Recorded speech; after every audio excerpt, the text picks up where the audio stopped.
Please like and subscribe my channel Josna Classes. Hello students, मैं आपको आज thirst and वेवलेंट के बारे में बताऊंगी। ठीक है। इनका जन्म, जो इनकी डेट ऑफ बर्थ है, वो 1857 से 1929 तक है। ठीक है। इनका संक्षिप्त जीवन परिचय मैं आपको बताऊंगी। अर्थशास्त्री और सामाजिक विज्ञान, ये एक अर्थशास्त्री भी थे और सामाजिक विज्ञान थे। ठीक है। तो हम शॉर्ट में इनको वेवलेन बोलेंगे। ठीक है। वेवलेन का जन्म 1857 में अमेरिका के विस्का रीजन फॉर्म में हुआ था। ठीक है। इनके माता पिता नॉर्वे के थे, जो अमेरिका में आके बस गए। मतलब मूल रूप से ये कहाँ के थे? नॉर्वे के थे। और जब उनके माता पिता अमेरिका में आ गए तो वो अमेरिकी हो गए। ठीक है। सन 1874 में वेवलेन ने कार्लेटन कॉलेज में प्रवेश लिया, जहाँ प्रसिद्ध अर्थशास्त्री जॉन बेट्स क्लार्क इनके क्या थे? शिक्षक थे। जॉन बेट्स क्लार्क, जो कि एक प्रसिद्ध अर्थशास्त्री हैं, जिन्हें हम केवल क्लार्क के नाम से जानते हैं, वो उनके क्या थे? टीचर थे। ठीक है। सन 1881 में वेलवेन ने जॉन्स हॉपकिंस में प्रवेश लिया, जहां इन्होंने रिचार्ड एली से अर्थशास्त्र पढ़ने का अवसर मिला। ठीक है। इसके बाद 3 वर्षों के लिए ये येल यूनिवर्सिटी चले गए, जहां इन्होंने डॉक्टरेट की उपाधि प्राप्त की। ठीक है। नौकरी न मिलने के कारण सन 1884 में ये मिनेसोटा लौट आए। इसके बाद करीब 7 साल तक ये नौकरी में बौद्धिक क्षेत्र से अलग रहे। मतलब इन्होंने मानसिक कोई भी कार्य नहीं किया, जैसे अध्यापन से रिलेटेड। ठीक है। सन 1892 में इन्होंने प्रोफेसर लागार्नर की अनुकंपा से शिकागो विश्वविद्यालय में छात्रवृत्ति मिल गई। ठीक है। और सन 1896 में इन्हें वहीं पर शिक्षक की नौकरी मिल गई। ठीक है। वहीं पे छात्रवृत्ति मिली और वहीं पे क्या मिल गई? नौकरी मिल गई। 19वीं सदी के अंतिम वर्षों ने इन्होंने क्या करा? लेखन कार्य किया। इसके अतिरिक्त इन्होंने लगभग 10 साल तक जर्नल ऑफ पॉलिटिकल इकोनॉमी का संपादन भी किया। ठीक है। वेवलेन की प्रथम पुस्तक थ्योरी ऑफ लेजर क्लासेस सन 1899 में प्रकाशित हुई, जिसमें धनी व्यक्तियों की आदतों एवं रिवाजों पर तीखा आक्रमण किया गया। मतलब धनी व्यक्ति और उनकी आदतें और उनकी जो भी रहने का लाइफ स्टाइल होता है, ठीक है, उन पे तीव्र आक्रमण करने का मतलब है उन पे एक बहुत ही कटु आलोचना एक तरीके से उसको पेश किया गया। ठीक है। सन 1900 में ये सहायक प्राध्यापक बन गया और 1904 में इनकी पुस्तक थ्योरी ऑफ बिजनेस इंटरप्राइजेस प्रकाशित हुई। सन 1924 में इन्हें अमेरिकन इकोनॉमिक एसोसिएशन के प्रेसिडेंट होने का अवसर भी मिला। ठीक है। ये प्रेसिडेंट भी रहे, पर इन्होंने अस्वीकार कर दिया। इन्होंने क्या कहा? उसको अस्वीकार कर दिया और सन 1929 में क्या हो गई? इनकी मृत्यु हो गई। ठीक है। और इनकी जीवनी यहीं पर समाप्त होती है। अब इनकी हम कुछ पुस्तकें हैं, आप ये देख लीजिए। ठीक है। पहली पुस्तक 1899, दूसरी 1904 और 1914। ठीक है। ये सब उनकी कुछ पुस्तकें हैं जो उन्होंने लिखी। अब वेवलेन के विचारों को प्रभावित करने के जो कारण थे वो क्या क्या थे? ठीक है। पहले हम ये देखेंगे। रियल में उनके आर्थिक विचार हम पढ़ेंगे। ठीक है। लेकिन पहले हम ये देखेंगे कि उनको प्रभावित किन किन चीज़ों ने किया। ठीक है। वेवलेन के जीवन से यह स्पष्ट हो चुका है कि उनका जीवन काफ़ी अस्थिर रहा। मतलब वो स्थिर रूप से कोई काम नहीं कर पाए एवं विभिन्न स्थानों पर रहकर उन्होंने जीवन के कई उतार चढ़ाव देखे। कभी उनकी नौकरी छूटी, कभी लगी, कभी बहुत दिनों तक नहीं लगी। ठीक है। अभी हम पढ़ चुके हैं। उनके विचारों पर कई कारणों से प्रभाव पड़ा है। ठीक है, जिसका अध्ययन नीचे लिखे अनुसार हम कर सकते हैं। वेवलेन अपनी समकालीन परिस्थिति की उपज थे। जैसी उनकी समकालीन स्थितियाँ थी उसी की तरह उनका आचरण था। जिस वातावरण में रहे उससे प्रकट होता है कि उन्होंने अपने समकालीन अमेरिका से कितना कुछ ग्रहण किया। उनके प्रवृत्ति का निर्माण अमेरिका के 1970 के मध्य पश्चिमी फार्म वातावरण से हुआ था। ठीक है। जो उस समय वर्तमान औद्योगिक और वित्तीय अर्थव्यवस्था से प्रभावित था। मतलब वहाँ पे औद्योगिक और वित्तीय फाइनेंशियल जो भी वहाँ पे रहा होगा उससे प्रभावित हो गए वो पूरी तरीके से। वेवलेन के मानसिक गठन का निर्माण उनके नॉर्वे के परिवार के धार्मिक, सांस्कृतिक और आर्थिक वातावरण, उनके परिवार का जो भी धार्मिक वातावरण था या सांस्कृतिक वातावरण था या उनकी आर्थिक जो स्थिति थी, उसी हिसाब से उनका वेवलेन का मानसिक विकास हुआ। ठीक है। जिससे उनके किशोर मन पर काफ़ी प्रभाव डाला। इसी वातावरण ने उनकी संदेहात्मक एवं आलोचनात्मक प्रवृत्ति का निर्माण किया। मतलब उन्हें हमेशा हर किसी पे संदेह रहता था और वो आलोचना करते रहते थे। ठीक है। कहने का ये मतलब 19वीं सदी के अंतिम चरण में जो आर्थिक परिवर्तन हुए, वेवलेन ने उनका निकट से निरीक्षण किया। ठीक है। जो भी 19वीं सदी थी उसका अंतिम चरण आप जानते हो कितना परिवर्तनशील था। उसमें जो परिवर्तन हुए तो उन्होंने बहुत ध्यान से उनका क्या क्या निरीक्षण किया और उनके विचारों पर इसका प्रभाव भी पड़ा। ठीक है, अपने समय में वेवलेट ने अमेरिका में बढ़ता हुआ उत्पादन, आधुनिक बड़े नियमों का विकास और पूंजीवाद का उदय देखा। मतलब उससे पहले पूंजीवाद नहीं था, सब कुछ उनकी आंखों के सामने हुआ, उत्पादन बढ़ा, ठीक है, बड़े निगमों का विकास हुआ, ये सब उनने अपनी आंखों से देखा। तो इसका उनका पूरा पूरा प्रभाव पड़ा। वेवलेट के आर्थिक विचारों को उनका एकांकी जीवन का भी प्रभाव पड़ा, वो अकेले रहते थे, इसका भी प्रभाव पड़ा। वे समूह के सदस्य कभी नहीं रहे, किसी भी समूह के वो सदस्य नहीं रहे ज्यादा दिनों तक। ठीक है, वे स्वयं अपने परिवार में एक बाहरी व्यक्ति के समान रहते थे। अपने परिवार में भी वो क्या समझते थे, सब उनको एक बाहरी व्यक्ति। इसके विचार का उनके निबंध, इनके विचारों का प्रभाव उनके निबंध, इस निबंध में आप देख सकते हैं the intellectual pre immense of the juice. उनका ये निबंध है जिसमें उनके विचार परिलक्षित होते हैं। इस प्रकार हम देखते हैं कि वेवलेट के पारिवारिक वातावरण और अमेरिका के आर्थिक विकास, एक तो पारिवारिक वातावरण और एक आर्थिक विकास, ये दोनों उनके विचारों को क्या करते हैं, प्रभावित करते हैं। ठीक है, ठीक है, अब हम पढ़ेंगे वेवलेट के आर्थिक विचार। ठीक है, उनका पहला टॉपिक है संस्थात्मक तकनीक संबंधी विचार। ठीक है, इंडस्ट्रियल टेक्निक की उनकी मतलब क्या क्या विचार थे। वेवलेट के अनुसार आर्थिक संस्थाएं ही ना ही आर्थिक नियम संस्थानिक अर्थशास्त्री के लिए केंद्रीय है। ठीक है, मतलब उनके लिए केवल आर्थिक संस्थाएं और उनके आर्थिक नियम और संस्थानिक अर्थशास्त्री के लिए केंद्रीय, बल्कि उनका प्रमुख विषय इन संस्थाओं के उदय और विकास का अध्ययन करना है।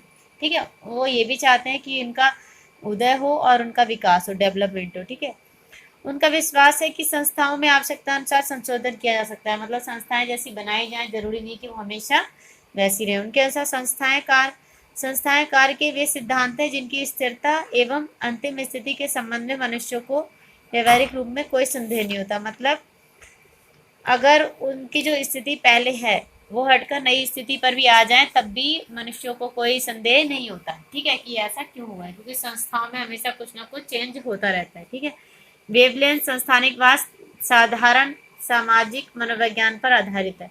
उनका आपको पता है उनकी जो मानसिक प्रवृत्ति है वो धार्मिक भी है, मनोवैज्ञानिक भी है, समाज का भी असर पड़ा है उनके ऊपर। ठीक है, तो उनकी जो विचार होंगे वो भी इसी तरीके के होंगे। ठीक है, उनकी संस्थाएं धार्मिक, कलात्मक और साहित्य हैं। संस्थाओं के औचित्य के लिए उन्होंने जांच के आधार प्रस्तुत किए और उनमें परिवर्तन करने के लिए योजनाएं बनाई। ठीक है, जो भी प्लानिंग बनाई उन्होंने। ठीक है, और मतलब उन्होंने कहा कि इनकी जांच होनी चाहिए। वेवलेट के अनुसार मनुष्य में जन्म से ही कुछ नैसर्गिक प्रवृत्तियां होती हैं जो बाद में विकसित होकर अस्थायी आदतें बन जाती हैं और आदतें विचारों का स्थायी रूप ही संस्था है। कहने का मतलब है कि अगर हमारे अंदर कुछ प्रवृत्तियां हैं, जैसे कुछ हल्की फुल्की आदतें हैं, प्रवृत्तियां मतलब कभी कभी जो हम काम करते हैं धीरे धीरे हमारी वो आदत बन जाती है। ठीक है, और आदत और विचार मिलकर क्या करते हैं, एक स्थायी रूप से क्या बना लेते हैं, संस्था। उनके कहने का ये मतलब है। ठीक है, जो हमारे रियल में ब्लास्ट में जो हमारी आदतें बन जाएंगी, मतलब हमारे व्यक्तित्व जैसा बन जाएगा, वही संस्था का रूप। ठीक है, उनके अनुसार उद्योग एवं व्यापार दो प्रमुख आर्थिक संस्थाएं हैं। उद्योग और व्यापार उन्हें संस्था के रूप में लिए जो आर्थिक क्रियाओं को प्रभावित करते हैं। ठीक है, आर्थिक क्रियाएं उनसे हमेशा प्रभावित होती हैं। उनका विश्वास है कि मानव निर्मित संस्थाएं स्वचालित शक्तियों द्वारा संतोषजनक ढंग से नियंत्रित नहीं की जा सकती। उनके कहने का मतलब है कि जो मानव ने संस्थाएं निर्मित की हैं उनको मतलब नियंत्रित नहीं किया जा सकता, इसलिए इन पर सामाजिक नियंत्रण होना चाहिए। ठीक है, अपने आप कोई भी उन पर नियंत्रण नहीं कर सकता, इस पर समाज का नियंत्रण होना चाहिए। निजी संपत्ति, प्रतियोगिता और एकाधिकार का परिवर्तन समाज सुधार के हित में होना चाहिए। मतलब प्राइवेट जो भी संपत्ति है उनका प्रतियोगिता और एकाधिकार, मतलब उनका एक व्यक्ति का अधिकार परिवर्तन सामाजिक सुधार के हित में चाहिए। मतलब जो भी करते हैं वो, ठीक है, उसका जो कंक्लूजन निकलना चाहिए उसका सामाजिक सुधार, एंड में सामाजिक सुधार उसमें जरूर होना चाहिए। निजी संपत्ति, प्रतियोगिता और एकाधिकार का परिवर्तन सुधार के हित में ही हमेशा होना चाहिए। ठीक है, अगला है हमारा आलसी वर्ग का सिद्धांत। मतलब आलसी वर्ग, उन्होंने एक आलसी वर्ग का भी सिद्धांत दिया। आलसी वर्ग क्या हुआ, जिस पर मतलब आप कह सकते हो कि पुरानी खानदानी जिसके पास प्रॉपर्टी होती है, जो हमेशा से रईस होते हैं, ठीक है, उनके पास उनका क्या होता है, उनकी कार्य की प्रवृत्ति शून्य होती है, वो आलसी प्रवृत्ति के होते हैं। ठीक है, वेवलेट समाज में आलसी वर्ग को एक प्राचीन संस्था के अंतर्गत रखते हैं। यह वर्ग अपने आप को औद्योगिक श्रम से मुक्त रखता है, ठीक है। धनी व्यक्ति कभी भी श्रम नहीं करता है, ठीक है। यह वर्ग ऐसा कार्य करता है जिसके साथ सम्मान की भावना जुड़ी होती है। ऐसा कार्य करेगा जिसमें हमेशा लोग रिस्पेक्टेबल प्रवृत्ति से देखेंगे। इस वर्ग का अस्तित्व संपत्ति के स्वामित्व पर आधारित है, मतलब आपके पास जितनी संपत्ति होगी उस हिसाब से आपका स्वामित्व होगा, इसी पर आधारित है, ठीक है। यह वर्ग स्वामित्व की इच्छा एवं प्रतियोगिता की भावना से आकर्षित होकर अधिक मुद्रा अर्जित करने के लिए प्रोत्साहित होता है। मतलब इसमें क्या होता है कि आपके पास धन पहले से होता है, ठीक है, दूसरों से आप कंपटीशन करते हैं, मुद्रा अर्जित करते हैं, आगे बढ़ने की कोशिश करते हैं कि आपसे कोई आगे ना निकल पाए, ठीक है, करने के लिए प्रोत्साहित होता है। इस वर्ग के अस्तित्व में मौद्रिक अर्जन और धन के अपव्यय को ही सफलता का सूचक माना जाता है। मतलब आप जितनी लग्जरी लाइफ जिएंगे, जितना फालतू चीज़ों में आप मतलब खर्च करेंगे, फालतू या जो भी आपकी इंपॉर्टेंस होती है, धनी व्यक्ति के लाइफ में जैसे कोई एक बंगला खरीदता है तो अगला धनी व्यक्ति क्या करेगा, उससे बढ़ चढ़कर बनकर खरीदेगा। या एक व्यक्ति अपने शादी में जितना खर्च करता है, अगला धनी व्यक्ति उससे ज़्यादा खर्च करने की कोशिश करेगा। तो इससे पता लगेगा कि वो उससे ज़्यादा कितना रईस है या कितना ज़्यादा धनी है, ठीक है। तो यही उनकी सफलता का सूचक बना दिया जाता है। आलसी वर्ग की फिजूल खर्ची एवं प्रदर्शन उपभोग श्रमिकों के धन पर के बल पर होता है। आलसी वर्ग जो भी फिजूल खर्ची करता है और अपना प्रदर्शन करता है और उपभोग करता है, तो श्रमिकों के धन के बल पर होता है। मतलब श्रमिक, नीचे के श्रमिक जो काम करते हैं उसी पर तो उनका जो भी फाइनल जो उनके पास धन आता है वो एक निम्न वर्ग से ही आता है रियल में, ठीक है। जिसका एक परिणाम तो यह होता है कि श्रमिक वर्ग तकनीकी प्रगति से वंचित हो जाता है। मतलब श्रमिक वर्ग जहाँ होता है वो वहीं रह जाता है, ठीक है। धनी व्यक्ति श्रमिकों के बारे में नहीं सोच सकता, वो जैसे शुरू से काम कर रहा होता है उसे वैसे ही छोड़ दिया जाता है। और दूसरी ओर श्रमिक कभी न्यूनतम जिनका भी उपार्जित नहीं कर पाता, और जितना वह धन कमाता था हमेशा से उतना ही कमाता रहता है, ठीक है, क्योंकि धन का अधिकांश भाग आलसी वर्ग पर अपने अधीन कर लेता है। क्योंकि ज़्यादा से ज़्यादा पैसा किन पे हो जाता है, जो भी बड़े बड़े लोग हैं। जैसे कि हम इंडिया में समझ सकते हैं कि इंडिया में हमारे देश का जितना भी धन है वो आधा धनीपतियों के पास है और आधे में पूरा देश चल रहा है, जैसे कि टाटा, बिरला, अंबानी, आप समझ सकते हैं, ठीक है। यहाँ वेवलैंड के विचार मार्क्स के विचारों से मिलते दिखाई देते हैं, ठीक है। यहाँ पे मार्क्स के विचार वेवलैंड के विचारों से मिल रहे हैं, ठीक है। अगला देखते हैं व्यावसायिक उद्यम का सिद्धांत, ठीक है। वेवलैंड की दूसरी पुस्तक the theory of business enterprises सन 1904 में प्रकाशित हुई, जिसमें उन्होंने व्यावसायिक उद्यमों एवं पूंजीवाद की समस्याओं का विश्लेषण किया। उन्होंने व्यावसायिक जो भी उद्यम है और पूंजीवाद मतलब प्राइवेट जो आपकी धनपति, जहाँ पर ये हमारे देश में देखो कौन सी अर्थव्यवस्था है, मिश्रित पूंजी। और पूंजीवाद में क्या होता है कि केवल प्राइवेट व्यक्ति ही अपना धन लगाता है, ठीक है। इस समस्याओं का विश्लेषण किया। उन्होंने व्यावसायिक उद्यम को पूंजीवाद का स्वरूप ही माना है। उन्होंने कहा है कि जो व्यावसायिक क्रियाकलाप होते हैं उनको पूंजीवाद का एक स्वरूप माना है और व्यावसायिक उद्यम तथा मशीन प्रणाली में विरोध बताया है। और जो भी मतलब व्यवसाय किया जाता है उस हिसाब से मशीन प्रणाली आपस में क्या है, दोनों विरोधी है। मशीन प्रणाली से उनका आशय है कि तकनीकी विधियों से जिनका प्रयोग उत्पादन में किया जाता है, उपयोगिता ही जिसका उद्देश्य है, ठीक है। मतलब मशीन का प्रयोग करके आप उपयोगी से उपयोगी वस्तु बनाएं, ठीक है। वेवलैंड के अनुसार व्यवसायी की अभिरुचि केवल लाभ प्राप्त करने में रहती है। व्यवसायी क्या चाहता है कि वो हमेशा लाभ प्राप्त करे, और उपयोगिता का सृजन करना उनके लिए गौण महत्व होता है। मतलब उपयोगिता उसके लिए प्रथम, मतलब उसके लिए मतलब प्राथमिकता क्या होती है, लाभ प्राप्त करना, और उपयोगिता सेकंड, ठीक है। प्रथम उसका जो होता है वो लाभ होता है, दूसरा होता है उसका महत्व उपयोगिता, ठीक है। किंतु बातें स्थिर रहने पर व्यवसाय बेकार वस्तुओं के स्थान पर उपयोगिता कोई प्राथमिकता है। लेकिन सही बातें समान रहे तो एंड में वो क्या कहता है कि उपयोगिता ही उसके लिए सर्वोपरि है, ठीक है। आगे वेवलैंड कहते हैं कि यह कहना हमेशा सही नहीं होता कि व्यवसाय की स्थिति उस समय अच्छी रहती है जब अर्थव्यवस्था सुचारू रूप से होती है। कहने का मतलब है कि यह हमेशा सही नहीं होता है कि अगर देश में अर्थव्यवस्था ठीक नहीं है तो व्यवसायी भी ठीक नहीं होगा, ठीक है। कभी कभी जो कुछ व्यवसायी क्या करते हैं, जब अर्थव्यवस्था खराब होती है तो उसका फायदा उठा लेते हैं। जैसे कि इस टाइम आप समझ सकते हो आपका लॉकडाउन चल रहा है, तो इस टाइम मतलब आधे से ज़्यादा इंडस्ट्री क्या है, बंद है। लेकिन जो इंडस्ट्री खुली है वो क्या करेंगे, अपना अधिक से अधिक लाभ कमाएंगे, और इस टाइम वो सबसे ज़्यादा लाभ कमाएंगे, ठीक है। जब अर्थव्यवस्था व्यवस्थित या असंतुलित रहती है, इसके पक्ष में उन्होंने अमेरिकन अर्थव्यवस्था को उदाहरण दिया है।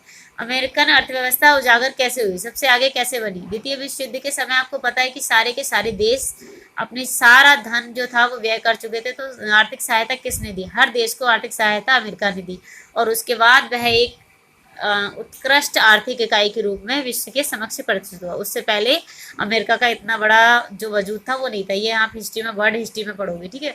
परंतु वे इस निष्कर्ष पर पहुंचते हैं कि व्यवसायी लाभ की प्रवृत्ति का परिणाम यह होता है कि बेरोजगारी फैलती है, कीमतें बढ़ती हैं, औद्योगिक क्षमता में ह्रास होता है, नए अन्वेषणों में विलुप्त होता है। कहने का मतलब है कि कभी कभी अर्थव्यवस्था से मतलब ये नहीं है कि आप सब कुछ हमें हमेशा लाभ ही कमाया जा सके, ठीक, बेरोजगार भी बढ़ेगी, औद्योगिक क्षमता भी कम होगी और नए जो भी काम होते हैं उनको विलम्ब होगा, वो धीरे धीरे होगी, ठीक है। उनके अनुसार उत्पादन में मनुष्यों के प्रयोग से उद्योग का क्षेत्र विस्तृत हो जाता है और वस्तुओं तथा उत्पादन की प्रणाली को प्रमाणीकरण। कहने का मतलब है कि जब मशीनों का प्रयोग होने लगता है, ठीक है, तो वस्तुओं का स्थापन जो भी उत्पादन होता है तो उसका प्रणाली को प्रमाणीकरण हो जाता है, मतलब उत्पादन का प्रमाण देना पड़ता है कि आपने किस हिसाब से उत्पादन किया है, ठीक है, कैसी मात्रा में किया है। उद्योगपति अधिक लाभ को प्राप्त करने की उद्देश्य से औद्योगिक संगठन को अपने नियंत्रण में करना चाहता है। उद्योगपति क्या चाहता है कि अधिक से अधिक लाभ कमाए और अपने औद्योगिक संगठन को क्या करे, अपने नियंत्रण में ले ले, ठीक है, और सट्टे की क्रियाओं में भाग लेता है। और वह क्या चाहता है कि उसका पैसा बिना उद्योगों में लगाए डबल हो जाए, जैसे कि शेयर मार्केट में, ठीक है,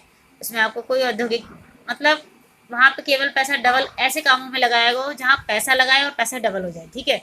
तो इससे क्या हो जाएगा, साख विस्तार तो हो जाएगा, लेकिन हमारे जो उद्योगों का संघर्ष है वो सब क्या हो जाएगा, स्टॉप हो जाएगा, ठीक है। तो साख के विस्तार एवं आधुनिक वित्तीय निगमों के विकास ने उद्योगपतियों के संघर्ष की और अधिक क्या बना दिया, तीव्र बना दिया। व्यावसायिक पूंजी उद्योगों के आकार में जो खाई रहती है, मतलब जो रियल में जो प्रॉफिट होता है और उद्योगों का जो आकार होता है उनके बीच में जो स्पेस होता है उसे वित्तीय निगमों ने ज़्यादा और बढ़ा दिया, ठीक है। जो भी जिन संस्थाओं से पैसा बढ़ रहा है तो उसने इस खाई को क्या कर दिया, बढ़ा दिया। जैसे पूंजी कोषों में वृद्धि होती है उसके साथ ही उपयोगी वस्तु में वृद्धि नहीं होती, बल्कि यथार्थ में उल्टा होता है। मतलब उद्योगपतियों के पास जब ज़्यादा पूंजी हो जाती है तो कभी भी क्वालिटी अच्छी नहीं होती है, बल्कि क्या होता है, क्वालिटी उल्टा कम कर देते हैं। वो चाहते हैं और अधिक लाभ कमाएं, ठीक है, ना कि वो उपयोगिता की ओर ध्यान देते हैं। वेवलेट के अनुसार लाभ प्राप्त करने वाली पूंजी में गुणात्मक वृद्धि होती जाती है, किंतु टेक्नोलॉजी में प्रगति होने से पूंजी का मूल्य क्या हो जाता है, घटता चला जाता है। टेक्नोलॉजी से उत्पत्ति की नई विधियों का ज्ञान होता है, ठीक है, क्षमता में वृद्धि हो जाती है, लेकिन साथ ही उसकी गति में विद्यमान पूंजी का भी अप्रचलन हो जाता है। मतलब जो हिसाब से पहले गति हो रही थी, ठीक है, वो कम हो जाता है, ठीक है। अतः टेक्नोलॉजी से प्रगति उद्यमियों के लिए एक विरोधी शक्ति साबित होती है जो पूंजी के मूल्य को घटाती जाती है, ठीक है, पूंजी का मूल्य घटता जाता है और लगातार व्यापारिक मंदी को जन्म देती है, क्योंकि सारा का सारा पैसा कहाँ लगाते हैं वो लोग, बिना इंडस्ट्री में लगाए उनका पैसा बढ़ जाए, ठीक है। तो हम पढ़ेंगे व्यापार चक्र का सिद्धांत। आखिरी टॉपिक है 5वां।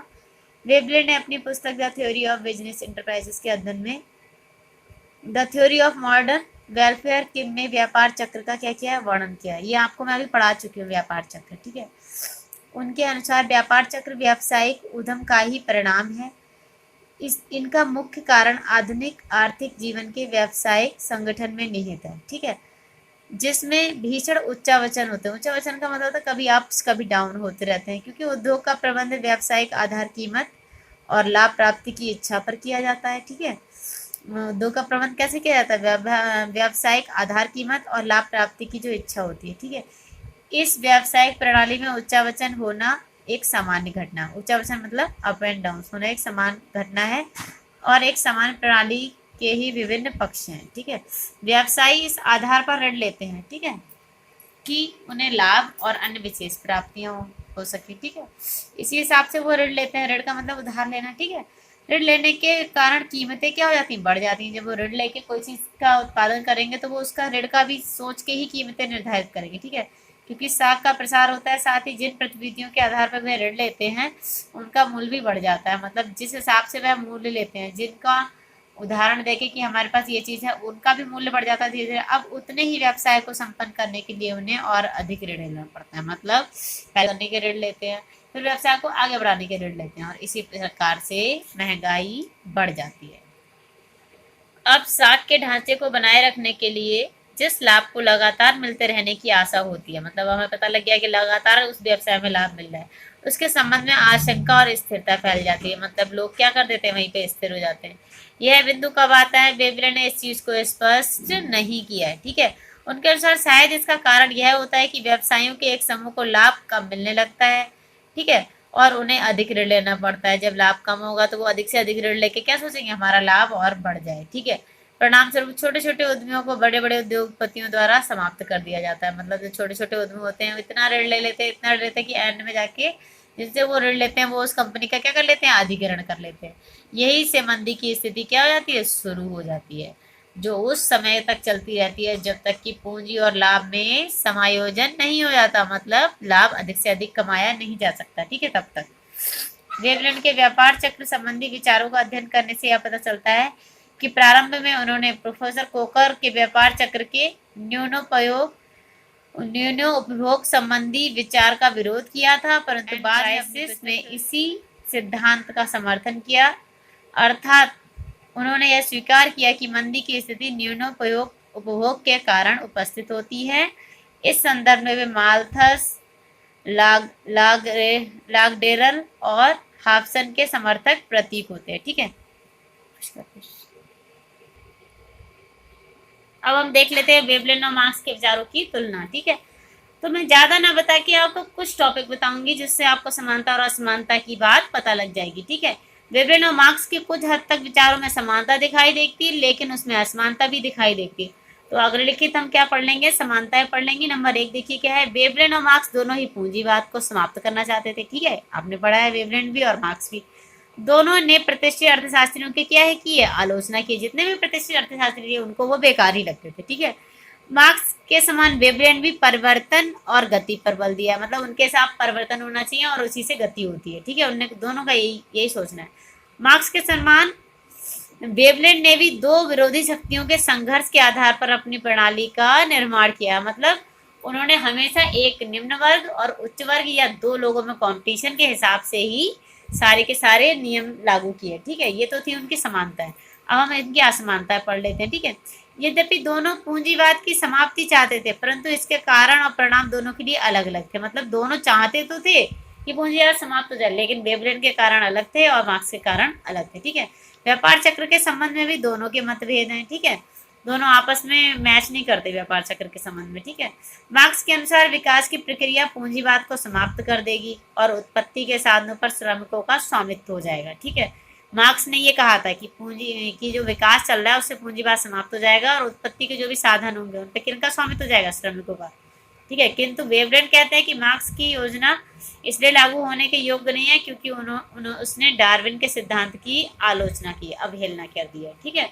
वो नहीं मानते मार्क्स के इन विचार को। अतः अंत में हम ये कह सकते हैं, यद्यपि मार्क्स और वेवलेन दोनों ने प्रतिष्ठित विचारधारा की आलोचना की है, परंतु उसमें भी अंतर है। यद्यपि मार्क्स ने प्रतिष्ठित सिद्धांत की आर्थिक मनुष्य जो है उसकी आलोचना कर दी है, परंतु इस मान्यता से वे उतने प्रभावित नहीं हुए जितने की वेवलेन, ठीक है। वेवलेन इससे ज्यादा प्रभावित हो गए। यही कारण है कि मार्क्स के सिद्धांत में मानवीय उद्देश्य एवं भावनाओं के महत्व को स्थान नहीं दिया गया है, जबकि वेवलेन ने उस मान्यता से प्रभावित अपने सिद्धांतों में स्वतंत्र ढंग से उद्देश्यों एवं भावनाओं को प्रमुख स्थान दिया है, ठीक है।